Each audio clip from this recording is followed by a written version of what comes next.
You're listening to After the Review. After the review. After review, the ruling on the field is confirmed. What's up, ladies and gentlemen? This is After the Review. I am your host, Peter. Joining me this week is Matt. Hey, Matt. How's it going, Pete? Pretty good. I'm a little, I don't want to say emotionally distraught. I'm a little hurt by what went down on Monday night with the national championship game. We could talk about it, I guess. I'm a hurt man. I've been banging on the table all year for my Gonzaga Bulldogs, and kind of ran into a buzzsaw. Yeah, I remember we were watching the Baylor game. Baylor absolutely destroyed Houston, and we weren't watching it, but we were texting about it. Yes. Yeah, and you said Baylor's going to be fresh in the national championship. I was like, oh, I'm sure. They won by like 25 or something. They didn't play in the second half, yeah. Yeah, and then Gonzaga had that buzzer beater, high emotion, stress game against UCLA, and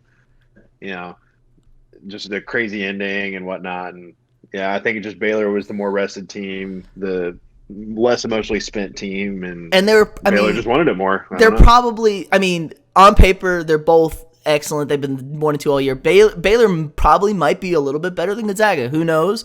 But right. I was saying it all week, or I was saying it the 2 days. I was getting so much crap from Terrell. Like, you're making an excuse for Gonzaga. I'm like, you people do not understand. It is not being talked about enough. And then the guys who are in it, like, I know Grant Hill said on the broadcast, like, they won that epic, the Christian Laettner shot. And he's like, We were flat a week later in the Final Four. And that was a week after it happened. I was like, this is a day.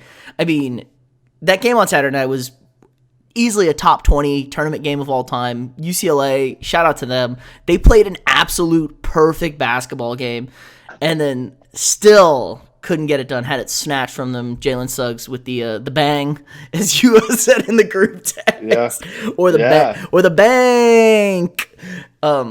He had and it's like, just these kids are 19, 20 years old. It's so emotionally taxing. You see it in every sport. If you win on like some crazy, ridiculous miracle play, like Minnesota against New Orleans was totally flat the next week against Philadelphia in the NFC Championship game. And Terrell was giving me, like, if you can't get up for the national championship, I'm like, it's not about that, Terrell. Like, you physically are there. Mentally, everything, you're there. It's just like, you hit the button and it's just like your body can't move at that speed. It's just like pure chemical dump. But UCLA kind of beat Gonzaga. Gonzaga kind of beat themselves. They didn't play a great game against Baylor. They couldn't stop Baylor at all. And Baylor shot the shit out of the ball. Yeah, they did. They opened the game 5 for 5 from 3, and they finished at 43%, but they were really cruising around 60 to 50% when the game was in contention. And so I'm sick. Are you sick that Baylor won just because it's Baylor and we hate Baylor? Yeah, I'm in my dad's friend's golf group text. Kind of a weird. Yes, the young buck playing with the old man. Yeah, then one of our guys in our group went to Baylor, and I said Zag by 10, like right before the game. So I feel like I almost jinxed him in a way, and I was just like, God damn. And I'm making dinner, and I look over. I was like, oh yeah, the national championship game's on. I turned it on. They're already losing by 15 or whatever it was. I was like, oh my God. It's like immediately eat my words, I guess. It was quick, and it was really obvious the first 12 or so minutes. Baylor was just faster, stronger than them. And it was hurting the Zags. Zags kind of got back in the flow of things. They could never really quite get it down to the single digits. They cut it to 10.5, and you were kind of thinking like, okay, they got their legs under them. They gotta, they're gonna make adjustments. They can kind of figure this thing out. And they were playing. They finished the half strong, but they couldn't hit free throws. Shit. They shot the 70% from the free throw line. That's atrocious. Yep. You can't do that. They got killed on the offensive glass. Baylor had 16 offensive rebounds, so that's just a million second chance points that killed them. Drew Timme kind of got exposed a little bit. Defensively. I don't think it was all his fault. They were not. Oh, no. Yeah. When your guards are getting blown by from Baylor's guards driving to the net, and Timme has to step up and help, it leaves so much wide open. So right, it wasn't good. But yeah, Timme may have hurt his NBA stock with it because he ain't gonna play the post against anybody in the NBA like that. No. Maybe he needs to get a 3. Absolutely brutal game. Yeah, I'm gonna say for sure. start shooting it. But yeah, it was tough. I hate to see. I feel bad for Gonzaga. I mean, they were going for perfection, and it's so painful to win a game that you won on Saturday and then not to finish it. But yeah, I mean, Scott Drew, that was wild. The stories for people that don't know, like Scott Drew's been at Baylor forever now, and he's got such a punchable face. God, nobody likes Scott Drew apparently, and I can see why. It's just like you look at him. So I was like, well, you just look at the guy. And it's like F him, you know? Yeah. But he took over the program, the Baylor basketball program. So the previous coach had a player murder another player on the team, and then the coach blamed the murdered player for him paying players or something, and he said he was a drug. It's just like some wild ass stuff out here, and then to turn that around and eventually win a national championship is pretty impressive. Like, that's insane. Yeah, no, I totally agree. I've read about that story. Obviously, what was that, like back in 2002, right? Yeah, yeah, something like that. It was like 18 years ago. Yeah, or something like that. Like if you think about that, how wild that is. Like that is like it's almost like a obviously you can make that into a movie.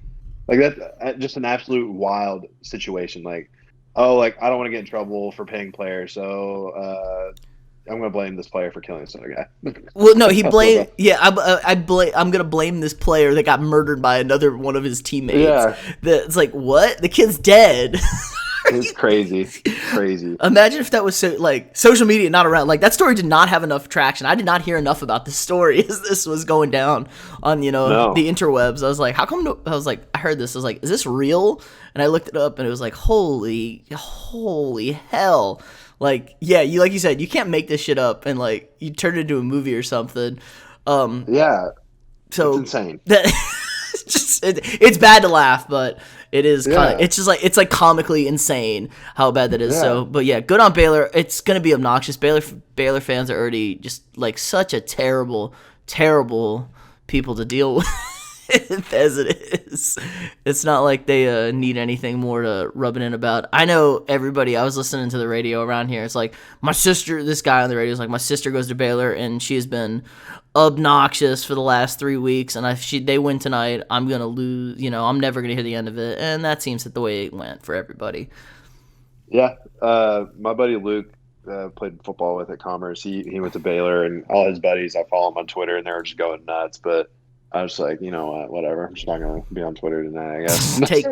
take a breather. So yeah, take a little breather. I was impressed. This is actually This is only the second time the state of Texas has won a national championship in college basketball, despite having 24 D1 teams. Do you know the first?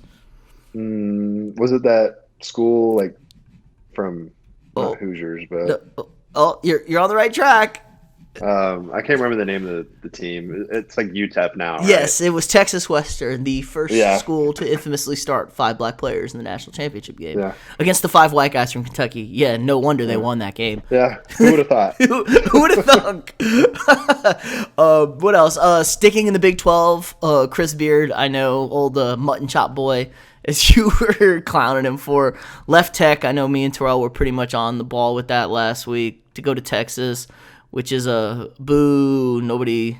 I don't understand. I don't understand how you leave a school in conference to go to another school in conference. That's so weird to me.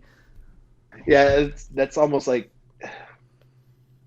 At least like Nick Saban did it, but he went to the pros in between, right? Yeah. So yeah, he was in the NFL for a minute. Yeah. Yeah, and you're going to like the team that everyone in the Big 12 hates, right? I don't think anyone can stand Texas besides Texas fans, right?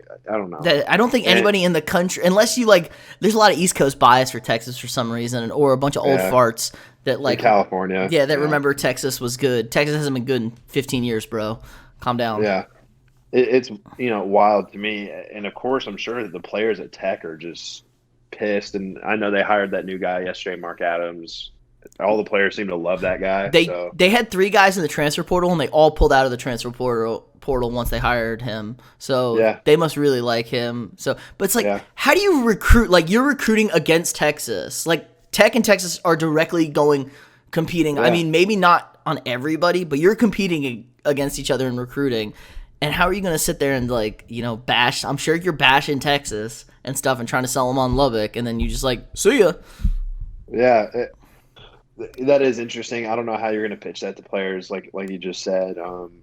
I don't know how Chris Beard's going to be able to walk back into Lubbock without having armed security. I've been to a football game when they were pissed at a player who transferred, and just for transferring, they were pissed at him. So I don't know what they're going to do with a head coach like that. It'll be a wild time in Lubbock. I'd love to see that. I hope, obviously, I'm sure it's going to be televised. So give that a watch when that happens. I'm expecting lots of frozen tortillas being flung from 4 feet away. Oh yeah, they better put he needs like a riot shield on the back of him, so he doesn't get hit in the back of the head. He needs help. But I guess I get the move. He did go there, but don't take the tech job. He went to grad school, right? I believe, he was a grad. It was one of them. I thought he was an undergrad. I know he coded. He was a GA there too. Yeah. So whatever, he has the Texas. I get from her. I get wanting to leave Lubbock. I get that. I like Lubbock. I've been there a few times. I like it. People were really trying to sell Lubbock over Austin. It's wild. I was like, there's just no competition. I'm sorry, guys. It's just not. And he's gonna get. And he was given everything he wanted at Texas Tech. A entire new training facility. Their basketball arena is brand new. It's nice. It's hard to compete with Texas when they're willing to spend no matter what. Yeah, they have the new stadium coming in Texas, and apparently he put together this insane coaching staff, hiring head coaches as assistants, which is a super weird move to go from a head coach to an assistant. Especially the UTEP one is weird. Yes, because UTEP's usually a solid Conference USA program. Yeah. He went to undergrad at Texas. He went to Abilene Christian. For grad school? Yeah. But he was a GA. Oh, no. He went there twice. Alma Mater, 98. I don't know what. He got his master's at Abilene Christian, I guess, over there. Okay. I don't know what. Yeah, he's got a lot of school over here. My guy, Jesus. Yeah. But anyway. Maybe he needs to learn how to, if he was so smart, he would shave that beard. But anyway. Yeah. Oh, man. Yeah, I get it. So, but yeah, there's apparently Texas going all in on basketball, which makes sense. Like it. But you just hired a brand new football coach. Yeah. They also hired Jeff Banks. Did you know that he coached Christian Kirk, by the way? Did you see that they tweeted that? What, Jeff Banks?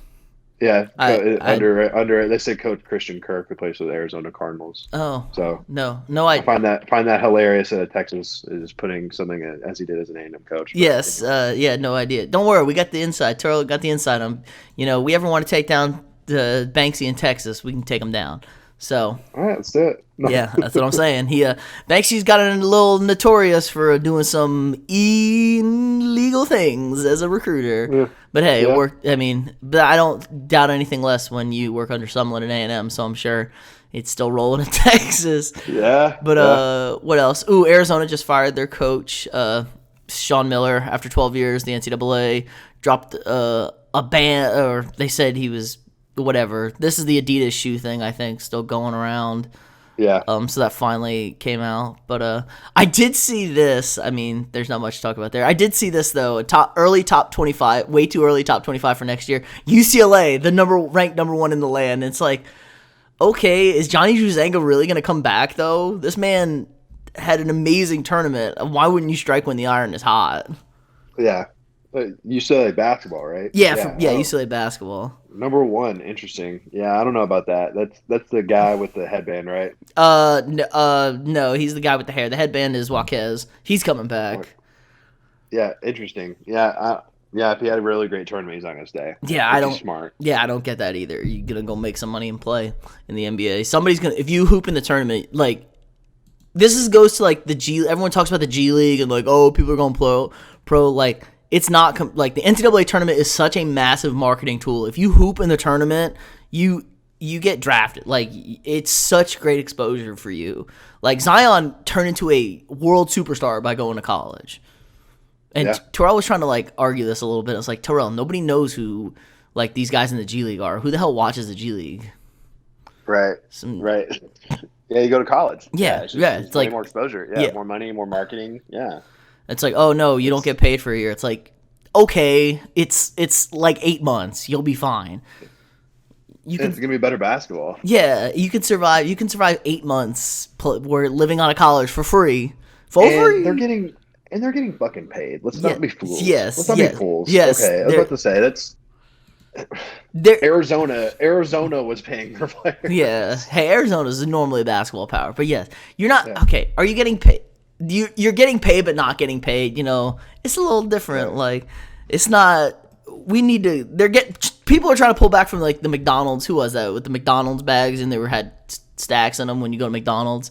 They were just giving them bags of cash. It's like guys are just like, okay, I need this paid for. Like, get this covered. I need new shoes and like they give you an insane wardrobe budget too.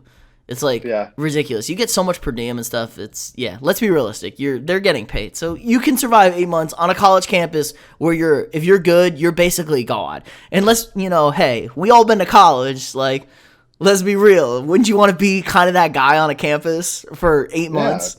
For sure. And it's not like most of them probably have a secret agent who's floated in some cash till they get drafted. And, this is all sports, by the way, or really basketball, football. They all just get floated cash, man. Like people are dumb. I feel like sometimes when they act like that does not happen. This is pure amateurism, Matt. This is the integrity of the NCAA. Okay, Mark Emmerick, calm down over there. Yeah, if you're not paying, you're not trying. You're not even competing. So. Are you even competing if you're not giving them at least something? I mean, these kids aren't stupid. They know what they're doing. Like, they know their value. They're not fools. Yeah, and I don't blame them one bit for cashing in on it. If I was that good, I would too. I wish I was that good. All right. So let's move to the NFL, I guess. The Niners made a splash with a trade. They moved up to 3. Goodbye, Jimmy G. Yep.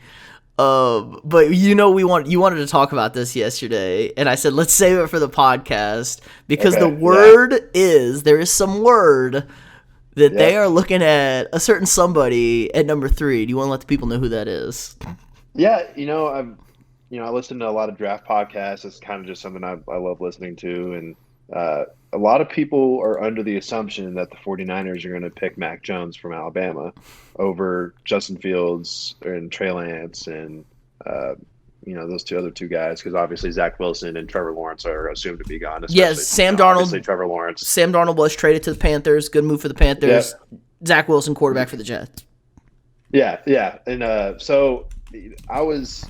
This is my thought process on it. If you're going to trade your first round pick this year, and I believe your next 2 ones for they have 3. They gave up 3 ones basically. 3-1. Yeah, and if you're going to give up that many picks, I think you have to go up and draft an elite talent, right? Now, I understand from Kyle Shanahan's perspective that, well, Mac Jones fits my offense. Like, he's going to put the ball where I tell him to put the ball. Like, he's accurate. He's not going to rely on his legs. Like, he's just going to play within the offense. And I totally understand that. I just feel like that's a guy. I think he would have been there at 7 or 8 and not 3. I don't know. You can jump in and interject anytime you want. Okay, so like Jimmy G is not very athletic. And you're going to go with another guy who's not very athletic. When the game is moving towards being more athletic quarterbacks, it just adds another dimension to your offense, Shanahan. Right. And let's be real. There was serious, like, nobody talked about Mac Jones. Mac Jones, apparently everybody loves him, and there's all these intangibles, blah, blah, blah. I don't give a crap. In November, Mac Jones was not a first-round pick. At the end of November, he wins 3 games, wins the Natty with the best team in the country.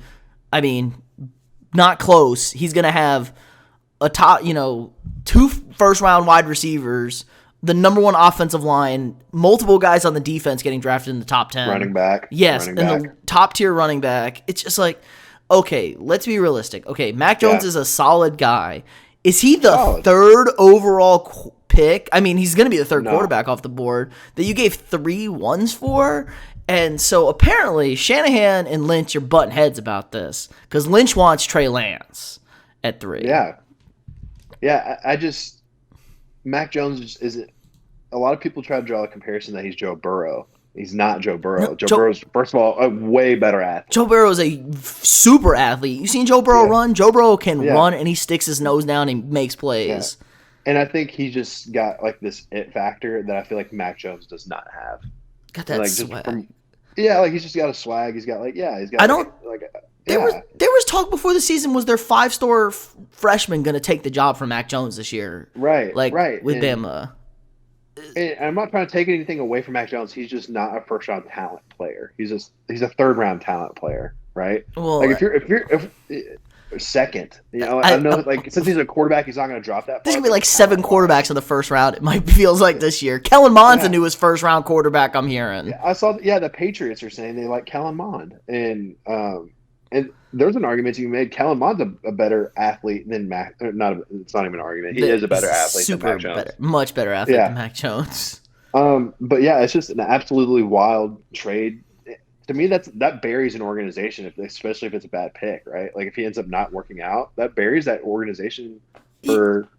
You don't have first round picks. Yeah, you gave up 3-1. Shit quarterback. You gave up 3-1s for that, and then I guess they truly think we're a quarterback away from winning the Super Bowl. Yeah, and I get that, especially if you're healthy. They were super banged up last year, but then again, the Niners seem to always be hurt, especially at running back. They go through like 20 running backs a year. But yeah. I just he doesn't feel like a guy. Like okay, Trey Lance is kind of the big unknown. Didn't play last year. Played, they did the one exhibition for him. Had the great year before. Didn't throw an interception. He's a very good athlete too. He can run the ball, and it's just like, okay, do we take North Dakota State, Carson Wentz? It kind of feels like what's your take on Carson Wentz? And people are so 50-50 on Carson Wentz that he's either Carson Wentz is a dude and it was terrible in Philly, or Carson Wentz is like the worst quarterback in the NFL and he's clueless out there. Yeah, fairly unfairly, Trey Lance will be judged based off of Carson Wentz, absolutely. And I just feel like, yeah, absolutely. And I think if you want to look at, I feel like Shanahan likes guys like Mac Jones because C.J. Beathard is like a very similar player. I feel like, and Matt Ryan, and Kirk Cousins, yeah, dudes who will just sit there and deal. But the game, like we've talked about before, like the game is not in that. It's not like that anymore. It's not 1997 anymore. Unfortunately, like you don't have Troy Aikman just sitting back there getting murdered because he can't run. Like the game's just not like that anymore. You got to have dudes who are good athletes who can get out in space when they need to and make throws. And Mac Jones is not that guy. And it's not like their offensive line's elite, like in Indy where you can just kind of sit back there and not do anything because which they're in trouble, by the way. What, Indy? I think Costanzo retired, didn't he? He did, but they're gonna be okay from what I hear and understand. Yeah. Nobody's saying anything. They're Carson Wentz. He can move a little bit. Carson Wentz helped out. So, it's just so strange to me that you would possibly think that's a good idea to trade 3 picks for Mac Jones. Like, it's still weird. What do you? You're taking the third quarterback. How good is the third quarterback? Yeah, about to say it's kind of Trevor Lawrence and everyone else, right? Grading-wise. People love Zach Wilson. Like absolutely love Zach Wilson. They said Zach Wilson. For sure. They said Zach Wilson is Aaron Rodgers. I've seen a lot of that too, and to me, it's just like it's Trevor Lawrence and then everyone else. I agree. Talent-wise, it's like Zach Wilson's got a cannon. I don't know where he ran in the 40. It's a lot of really good athletes after Trevor Lawrence. A lot of good athletes. Well, Trey Lance is really unknown. Well, they said Zach Wilson makes those. The problem is we don't know how he deals with pressure and stuff like that. But then I saw that as his number one con. But his number one pro is he makes off-platform throws better than anybody in the draft. I'm like, well, don't those kind of go hand in hand? If you're under pressure and you have to make an off-platform throw, you can make that throw. I don't understand that comp. So everyone is super high on him, and Chris Sims seems to be the quarterback guru over here since he's been hitting with all these quarterbacks lately. Talking Josh Allen, Lamar Jackson, Justin Herbert, and he's super high on Wilson, super high on Kellen Mond, which is, I guess, okay. Yeah, I'd love for him to be right about Kellen Mond. That'd make us look good recruiting-wise. It doesn't hurt. It makes us look very good. Hey, Jimbo got away with quarterbacks, especially pro-style quarterbacks, even though, Jameis Winston's just a bad decision-maker. Kellen Mond is not going to throw the interceptions Jameis Winston threw. Yeah. Was he the coach when E.J. Manuel was there? Yes, I think so. He was he was. Him and Ponder. Yeah, I was about to say, those guys were massive busts. So. Hey, man, they're pro-style quarterbacks. What you mean? Yeah. Another more idiot. Hey, it's not his fault. E.J. Manuel should not have been picked where he was picked. Let's be realistic. That's true. That's true. That's not his fault if you're second or third round. Neither should have been Christian Ponder. It's teams falling in love with guys. Yeah. I don't know. I do think people overthink things. The Justin Fields thing is interesting. He's kind of like plummeted in the offseason, you know? It's like he was clearly the second. He was clearly the second quarterback, right? Coming out, to start the season. To me, that's very obvious. Yeah, it was Trevor Lawrence, and then some people were saying like, well, maybe Justin Fields can overtake Trevor Lawrence. Obviously, that did not happen, and I would take Trevor Lawrence 10 out of 10 over Justin Fields. But that was the rumor after he beat Lawrence in the semifinal. Yeah, and I was just like, y'all have lost your mind. Have y'all forgot how good Trevor Lawrence has been? And, there is an argument to be made. We've talked about this too, is like, has he really faced adversity before, right? Exactly, yeah. So that is fair. The only knock on Mac Jones, and I don't even know if you've heard of this. I saw this on Twitter. I heard you have heard? I think I know what you're going to say. Go ahead, say it. He's got 2 DUIs. Oh, I didn't know that. I thought you were going to say he hasn't trailed in the second half, so he hasn't faced any adversity over here. No, Mac Jones has 2 DUIs. And 2 is bad. One is not great. 17, and then it looks like it's just 1 when he was a freshman. But someone said 2 yesterday. Okay. I wanted to make sure. So just for public interest, it is 1 from what I am reading right now. I can get over 1 if you don't. Yeah, and he was an 18-year-old. It's not smart, but you're allowed to make a mistake. Is it odd you have not heard a word about that? It's very odd. Imagine if it was Justin Fields. It'd be all over the place. Yeah. But then again, Mac Jones is kind of coming out of nowhere. I don't think anybody was taking Mac Jones seriously as a high pick. Yeah. Very true. It is interesting. So I thought that was interesting. Just want to throw that out there that, don't be surprised if that gets thrown around right before the draft or something. Even though it's coming up in like 3 weeks. I guess the only thing I could say is people are taking in that he was 18. Like nobody brought up Johnny's fake ID or whatever. Yeah, getting pinched as a freshman. People only brought up the Baker Mayfield thing because he literally did that his summer of going into senior year, running away from the cops. So like, everyone roasted him for his 40 being like nothing because an old man hawked him down. Yeah, but yeah, so I get that. Maybe I guess guys get a pass if you're like mess up. Like Cam Newton kind of got a pass after the whole thing at Florida, and that was year 2 or 3 there. So I guess if you're allowed 1 mess up and then you have to behave yourself better. And not be for sure. Well, so dunce. What do you think about the Sam Darnold trade? I love it. Good for both. Well, if the Jets, I get it. The Panthers, I get it for the Jets. Like new coach, the GM didn't draft Darnold. New coach, you reset the clock on your job. Basically, you're not paying this quarterback. You're gonna have more weapons than you had for Sam Darnold. Your offensive line's going to be better. You have people like their head coach and Robert Saleh. So you can play some defense, maybe get some more. They're going to draft. They have 2 first-round picks. I'm seeing a lot of Travis Etienne with that second first-round pick, which would be a great pass-catching back. Helps them out a lot. So I think it's good.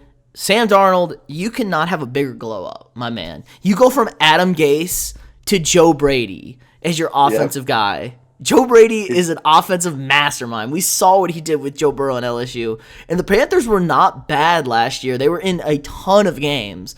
They just couldn't quite put it together. Teddy is limited, especially after everything. But it's like, holy crap. Like, are you kidding me? Let's get a glow up for Sam Darnold here. You got great offensive weapons. You have CMC, Robbie Anderson, DJ Moore. The offensive line I don't know much about, but you've already upgraded at that point. You're like your life is so much better. So I expect big things from Sam Darnold. Maybe an award or here this next year. Yeah, and he was obviously clearly very happy about it too. I mean, did you watch that video of him coming back in the house? Yeah, I saw that video. I'd be happy to get out of that shit show too, even though I feel like the Jets it seems like they know what they're doing from right now, right? Yeah. So, I don't know. But I think it's sometimes you just need a new spot, right? Yes, kind of like Jameis just needed to get out of Tampa. And so, I don't know. I expect good things for sure. I think he's very talented. He's 23, I believe. Younger. Who else is 23 in this draft? Mac Jones? Maybe. I know he's younger than Joe Burrow and Justin Herbert. Or no, he's older than Justin. He's younger than Baker, younger than Joe Burrow. Yeah, he's a baby, Sam Darnold. He's younger than Lamar Jackson. Yeah. And, I think he's really talented. Joe Brady, hopefully Joe Brady can stick around a couple years. He might get some head coaching looks, unfortunately, for Sam Darnold after the season. Well, that's not bad. That's not a bad thing, because if he's getting head coaching looks, that means you had a monster season on offense, probably.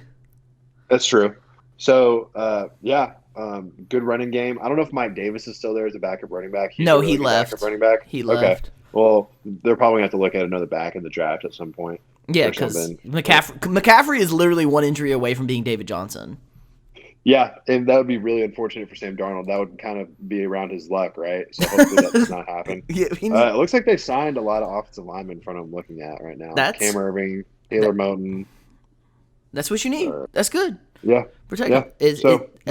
It's good for Sam Darnold. Happy for him. He was, like you said, he was the 3rd overall pick. I expect big things from him coming up. Yeah. Let's see. So that's a draft. Baseball started this week or last Thursday. Fun. It feels good to be back in the parks, fans. How is it there over in Arlington with a full crowd?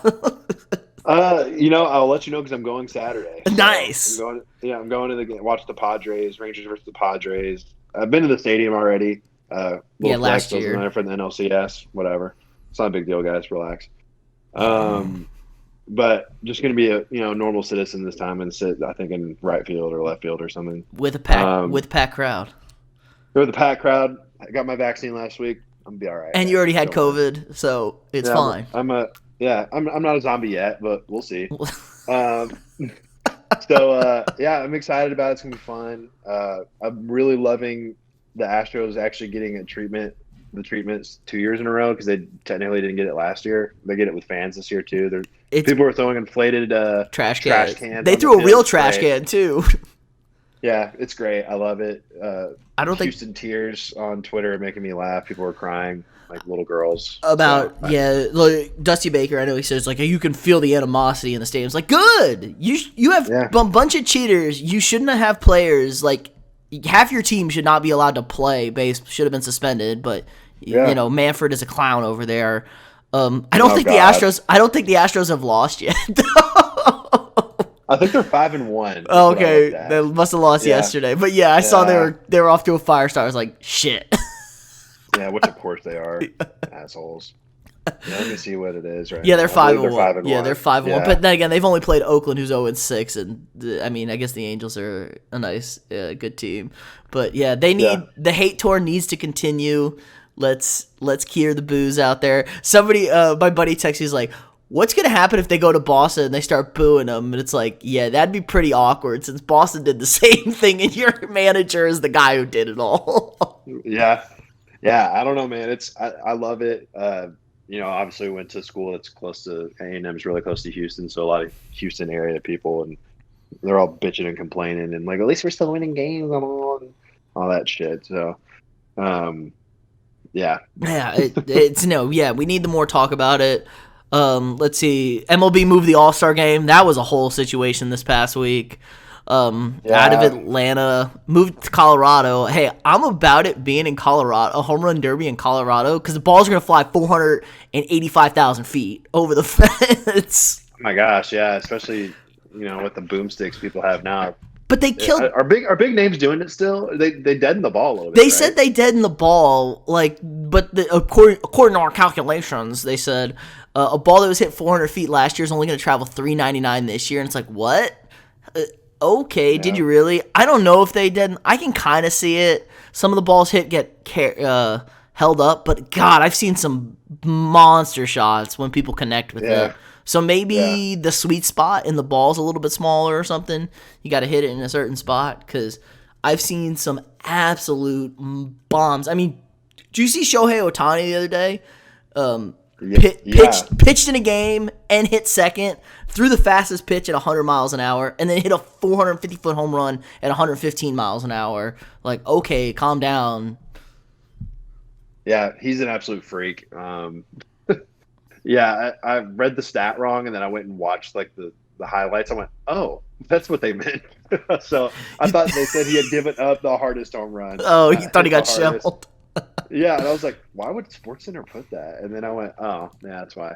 So yeah, he's an absolute freak. So that's not surprising. I thought you were taking it the other way, that he threw the ball 115 miles an hour and he hit the ball 100. Yeah, imagine 125 miles per hour. Holy! His arm on his hand still. Yeah, how's his arm attached to his body still? Oh, that's classic. I love that. Who else off the Dodgers off to a hot start? Obviously, the Phillies. Go Phils. Yep. There's already multiple. I've seen. I don't know what's going on, people. There's a lot of testy going on. There's already been 2 bench clearing brawls this season. Like, guys got some pent up energy over here. Interesting. People need to relax a little bit. Like, come on, guys. It's nice. You got fans in the stands. It's so. I know they talk about it. It was one of the pitchers. I think it was for the Dodgers. After every inning, he would, the ball comes around. He would fire the ball back into a cardboard cutout in the stands, just, to try and have some normalcy there. And it's like, oh, now it's a kid he can just fire the ball at and, take him out. Yeah. he forgot to change his routine. He took out 4 people, actually, the other day. But good for them. I think it might have been Trevor Bauer's goofy ass. How about Zach Greinke doing that weird thing he does outside the dugout, whatever he's doing out there? He also on a towel. He's also the slowest pitcher in baseball. Somebody showed a shot side by side of him. It was him pitching in a game from 1955, and 5 batters came to bat before Zach Greinke threw a pitch. It was insane. It was the most insane thing I've ever seen. It wasn't sped up. It was like, first pitch, ground ball. Second pitch, strike. Third pitch, ball. Fourth pitch, in play. It was something crazy. It was like, holy shit. Like, good God. They have a timer on pitchers now, right? Or do they not? I don't think they have a timer in MLB. You got minor league baseball where they got timers. They maybe have a timer for if you step off. I know they have the limited mound visits and stuff. Timer in the minor leagues. The bigger bases in the minor leagues they're trying with to get more stolen bases, which we're seeing a lot of. I mean, people are stealing the bases a little bit more, which is kind of fun. I think they were talking about, like, that's something analytics miss. Like, when you steal the base, like when you steal a base or you run, you put so much more pressure on the pitchers, and it kind of, it makes them, not pay attention. There's more. You're in scoring position. Pitchers, make bad pitches there. They're trying too hard. And it's like, okay, that's a good point. Baseball is like 90% mental and 40% physical.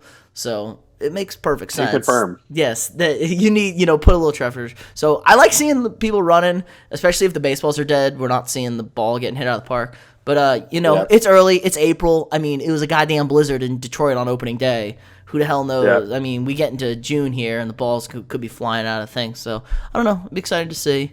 So, I think that's going to do it for us this week. Teaser for next week. Mock draft? ?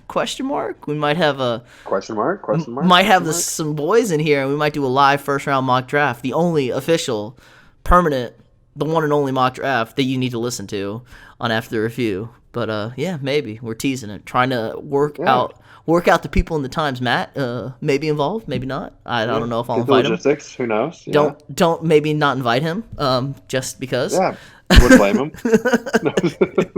So hopefully we can get all that stuff worked out. I'd be excited. Again, if you enjoy it, remember to share us, subscribe to the channel, and we'll see you all next week.